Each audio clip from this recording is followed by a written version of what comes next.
బాగా ఆసక్తిగా మరియు భిన్నంగా ఉండబోతుంది. ఈ నామినేషన్స్ 2 దశల్లో జరగబోతుంది. ఒకరి తర్వాత ఒకరు డెన్కొచ్చి వారి గురించి చెప్పలేకపోయిన పాయింట్స్ ను స్పష్టంగా బయటపెట్టి వారి పేరుని కార్డ్ మీద రాసి బాక్స్ లో వేసి ప్రైవేట్ నామినేషన్ చేయాలి. నా nomination demon Pavan Bigg boss.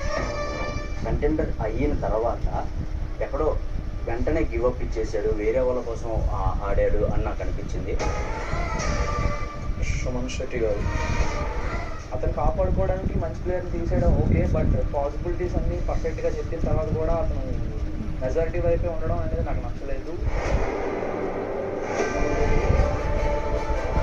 నా నామినేషన్ వచ్చేసి కళ్యాణ్. నేను 7 వీక్స్ నుంచి కంటెండర్గా నాకు ఛాన్స్ రాలేదని చెప్పినా సరే స్టిల్ నాకే ఓట్ చేశాడు కంటెండర్గా నాకు ఛాన్స్ రాకూడదని.